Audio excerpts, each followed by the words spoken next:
one thing about the cards going down for EBT system, but what if it went down for, you and I, we couldn't use our credit cards, we couldn't use our debit cards, couldn't get money out of the ATM.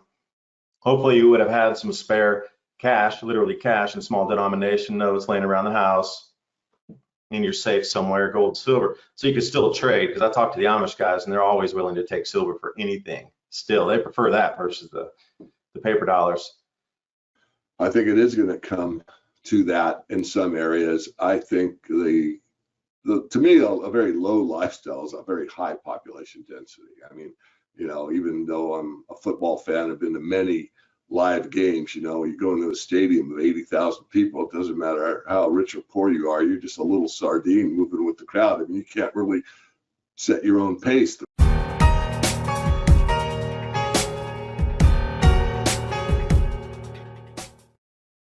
Welcome, everyone. This is David Morgan of themorganreport.com, and today I have David DuByne from Adapt 2030. David, it's been a while since we got to communicate one-on-one for the public's benefit. And I remember, I think in the first interview that we did or discussion, it's a conversation between us. We're talking about food before it really was that well known that we're having all of these crises. But the one big takeaway, which pretty much stunned me, was when we went over that, we talked about what has happened in the past, and of course the history rhymes, it doesn't repeat exactly, was the amount of cost for food, and I think it was somewhere around 400%. So, if you're looking at someone not in the Western world where we're paying maybe 5% of our income to buy food, if it goes quadruple, that's 20-25%. But someone in Indonesia or the Asian countries or less developed economies, I mean, you're talking what the Bible says. It's a day's wages for some barley kind of thing. Can we go over that again? Because it really stunned me, and I don't think people really heard it the first time. So it's the whole wild card is the human element here on how they are going to perceive and react to changes from politics to economy to availability to starvation, famine, population migration, and then all these things in terms of earth changes and actual physical planetary changes.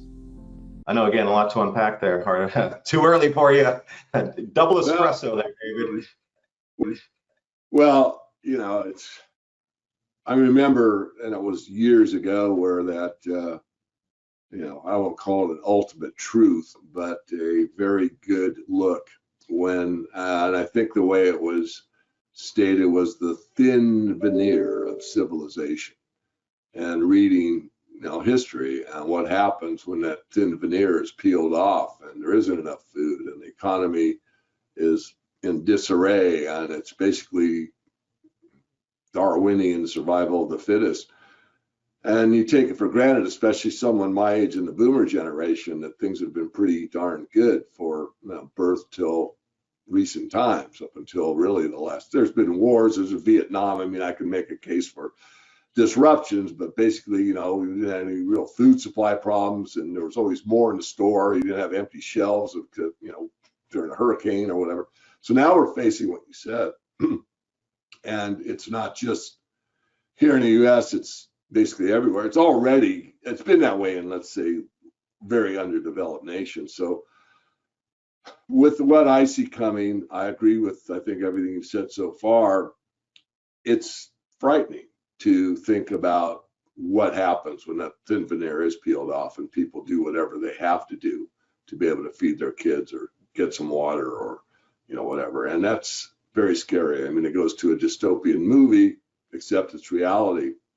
And I don't even like to even talk about it. I remember early on about, my take on the monetary system, which I've done for my life. And someone asked me, well, do you think there'll be social unrest? I said, yes, there will be social unrest.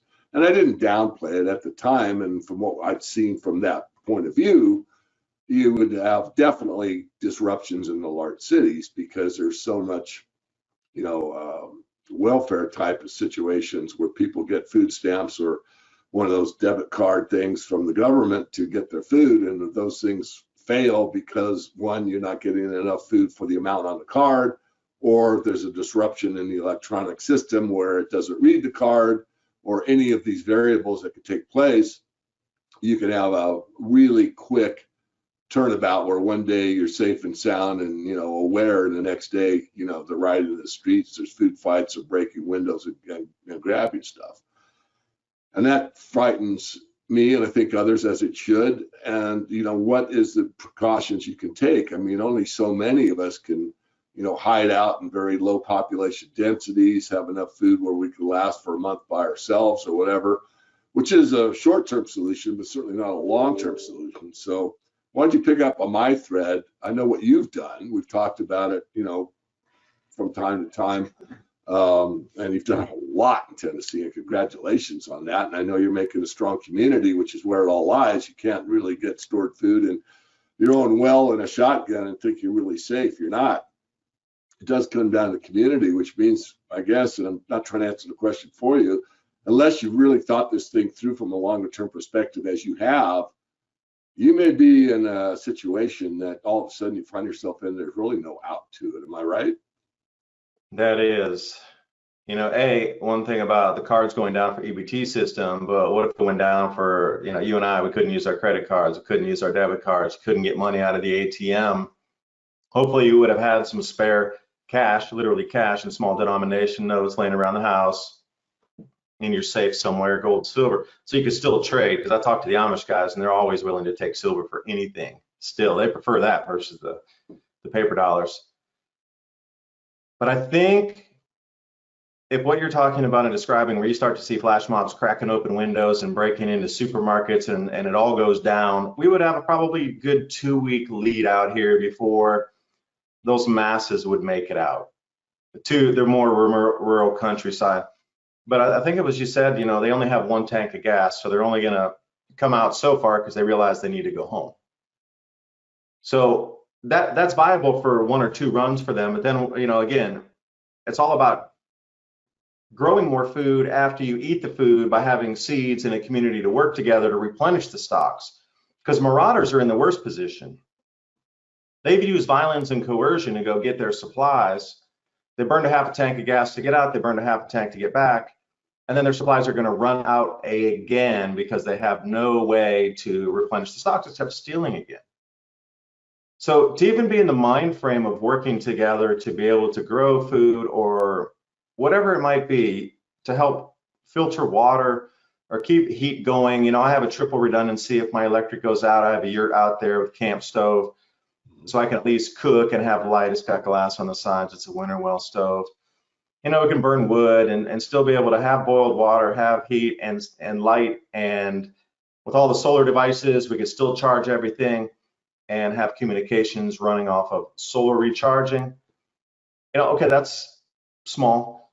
But again, in trying to build a community, you know, it's not you make it seem like I have thousands of people out here all organized. It's not like that at all. It's, you know, people come out and help on the weekends. Parents come down, other family come in, other people will come by and help and do something. They know it's a safe zone here. If something happens, you could definitely get over here and we'll take care of you. But at what point is it really going to drop out? You get that 2-week safety net, and then, you know, you are going to have a lot of people run into your place, because if your place is way that far out where you're still getting, you know, a good 14 to 20 days of safety in advance of the mobs, there are going to be way people coming out to your place to help you. And then it's just like it was in the Old West. You know, towns protected themselves, and the stories in the medieval times, if you want to go in that direction, it came down to communities policing communities. And it's been like that time immemorial. You probably know better than I how people would prevent the marauders from coming in. Yeah, you could build a fort, you can build high walls, but we don't have that time or energy to do that. But, you know, they're gonna have to come up with a local kind of economy too. Now, will that take the form of silver and gold usage or barter? You know far more about historical precedent for that. So let's say you do pull back and you got a community together. You know, we got all these homes around here on the 200 acres, like 6 other homesteads here. Okay, everybody comes in, and then let's say 200 or 300 other people come out, and we can all totally protect this place. Nobody's coming in. All right, well, then there's another 2 of those communities down over here, about 4 miles that way, 5 miles that way. Oh, wait, there's another one over there. Okay, so what kind of local, small, usable items would it be for a new economy to you know, workable, so I could trade with them and we don't have to actually haul over 200 pounds of apples to trade for something? Although that's a possibility. Yeah, I mean, there's a book called The Patriot by Rawlings, I think. And it kind of goes through that whole scenario as things kind of settle down, and there are communities that have survived, and some, I guess you could say, thrive, and they would have like I'll call it a giant flea market, and kind of have security on the way in, and things got calm, and I think it's a well thought out book. But I don't enjoy talking about this, but I've always been a realist. I think it's important that people know that it's not something that's unusual in the long dates of human history. As you said, the Old West is basically, a group of people that built a town and looked after each other. I think it is going to come to that in some areas. I think to me, a very low lifestyle is a very high population density. I mean, even though I'm a football fan, I've been to many live games. You go into a stadium of 80,000 people. It doesn't matter how rich or poor you are. You're just a little sardine moving with the crowd. I mean, you can't really set your own pace. The crowd sets the pace. You move exactly whatever, RPM the crowd's moving. So back on point, let's be, I won't say positive. Outside of what I've done personally, you've done personally, what would be like, let's say, 3 things that you would tell the audience they can do? Take a deep breath. There is randomness, people that are in situations in the middle of the city that think from our conversation that maybe they don't have much of a chance if things really break down. I'll say if things really break down, they'll do fine. So there's this randomness that we cannot calculate ahead of time. There's too many variables in the human experience to say that, everything goes a certain direction at a certain time. Having said that, what would be the top 3 things that you would suggest people do? Learn some wild foraging. Understand that your mind and our minds in the world globally, the populace, our minds are so powerful that it could shift in seconds if people were thinking of the same thing. And this layer of reality that we exist in now could be bent or moved. And it's been talking about time immemorial. When large groups of people come together and focus on a single thought, reality bends. Now, if you could take it to 8 billion people thinking the same thing, reality would bend. Oh wait, they've already done that in the media to get us to bend for the elitists to move our world. What do you think the media is for? Is to get you to bend your mind the direction they want it to go to create the reality in front of you. So why would it not be the inverse of that, knowing that that power exists in everybody? Will probably increase during these times with the 6th sense and different types of senses. And I hate to limit it to the 6th, because there's going to be so many things that are coming of abilities that we won't understand. We'll have to make new lexicon or new words for it based on the electromagnetic changes on the sun stepping down, a second magnetic field in earnest starting, and we haven't really experienced this. And what is history anyway? I mean, 2,000 years ago, the history is very murky back then. What are the accounts of supernatural powers coming through, or people being able to manifest a new world at that time by thought? So keep that in mind, that it's not all doom and gloom, that you still have your hope, your mind, your thoughts, your feelings to be able to bend and move your own reality too through this time. And it's going to be a mind game. You either stay positive that you think you can get through it and find your community and learn how to wild forage, and maybe take some of those wild forage edibles and learn what medicines you can create from them. But it's going to be about finding the community, maybe reaching out. Maybe I was too standoffish to, put my hand out away from people. It's hard to know who to trust, to bring into a community. But now that I think that time has passed, I think just like oil and water, things are just floating into different layers. And if somebody's coming out to your property, they're the ones that you probably want out there, because I don't know, just manifest destiny right now, the way it's working. It seems that a lot of equal vibratory persons are coming together, and it's just like magnets pulling each other together.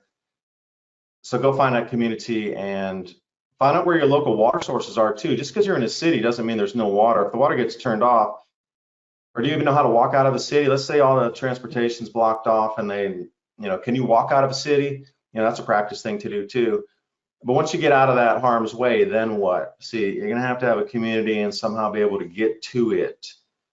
How many movies have we seen in Hollywood where they escape the city, but then they got to go, however many miles or whatever to get to that survival place, and all their adventures trying to get there, and trying to stay away from bandits and sneak through the forest at night and avoid the guards over there and crawl over the barbed wire and get over there. Finally, we made it. You know, pre-planning would be the best thing, and keeping your mind in a positive, knowing that we've survived this through history.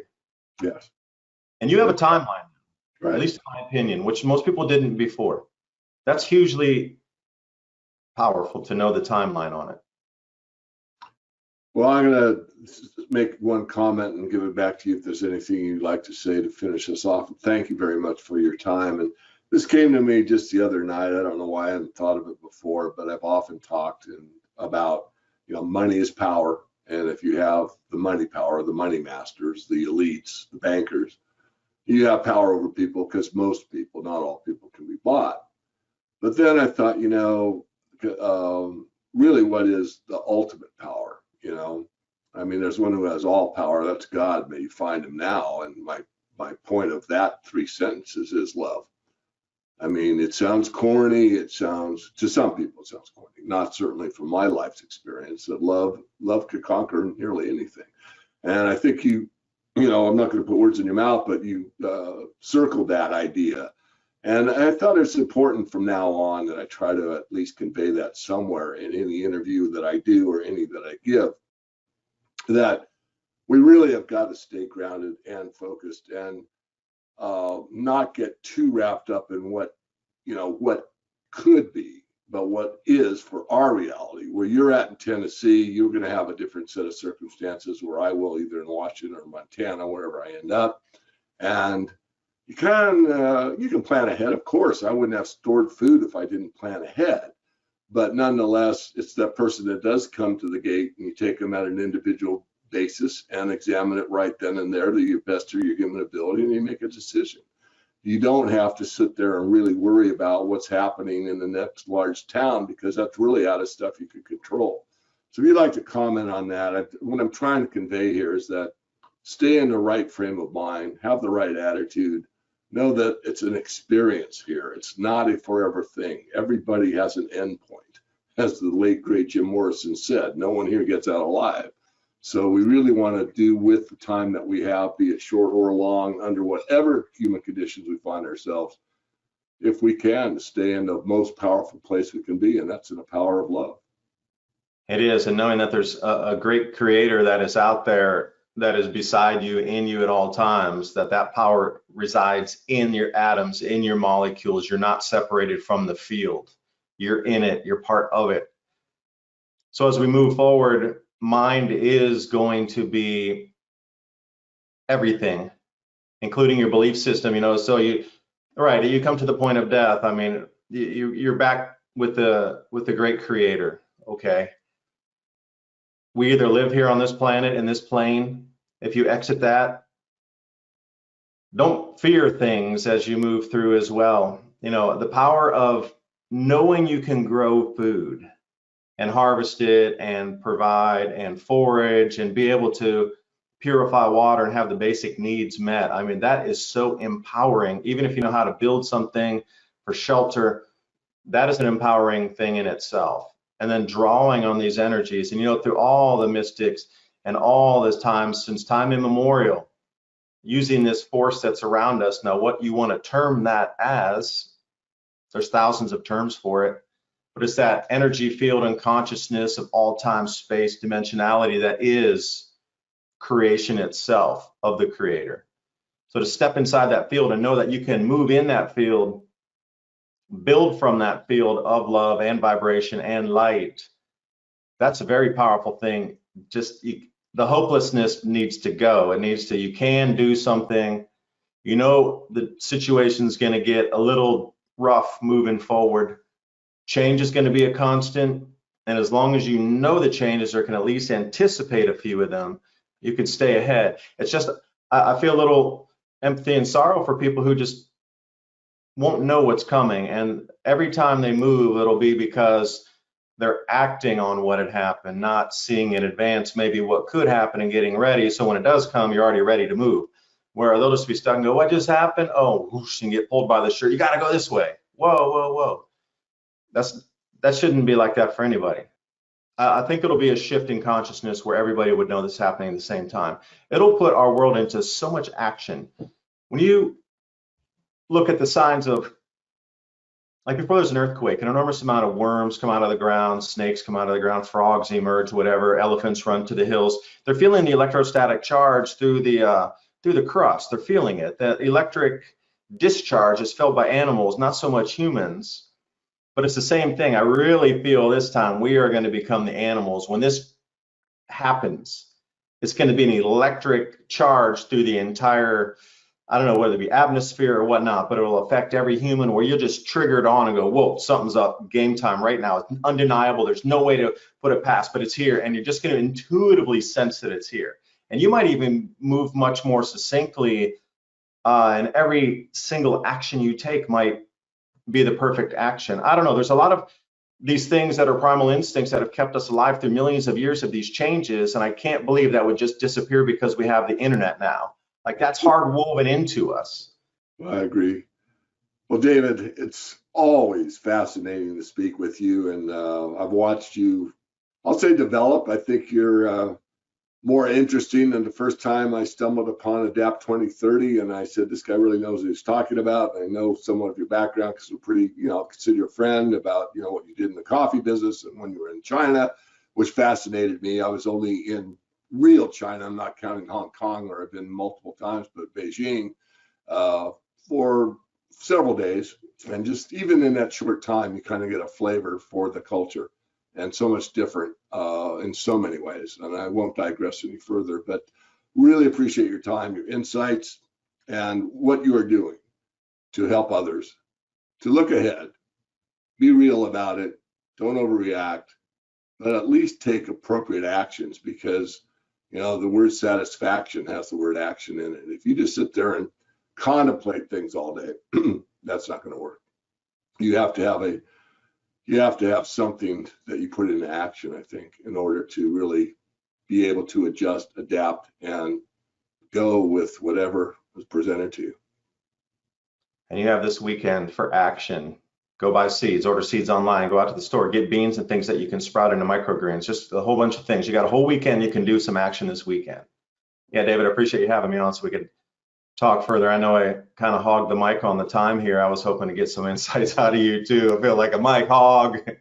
No, that's good. I mean, I think it was more important for my viewers to listen than, and plus it's a different venue than we usually do, but food, and be more self-reliant and value what you have. We are too wrapped up in this Western world, particularly, of what, stuff, rather than what we need. And we need more love. We need more love between us. That's a real big negative on Western culture in my studied view. And we're going to get the opportunity here every day to manifest that to everyone within our sphere. And humanity, we're going to have to collectively put a camel through the eye of a needle. And I think it can be done. Truly, it can. All right. Until we see each other again, thank you for your time. Can you tell us where they can find out more information? On YouTube, as long as I exist there. The Mini Ice Age Conversations podcast, which I'm starting to put back up again. You can find that anywhere podcasts are hosted. Rumble, Odyssey, BitChute, and Brighteon. Those are all the Adapt 2030. At Adapt 2030, if you want to get into each of those different platforms. I've kind of gone away from updating anything, everything. I don't see a ROI on it anymore of updating the website or, putting up social media posts or anything. I want to use the time to get ready here more. We're so close to it right now that, looking to the future for me, I'm reevaluating the future. So I'll keep the information coming as long as I can. And it's all time for us to get ready at this moment. So yeah, I appreciate your time, David. Thanks so much.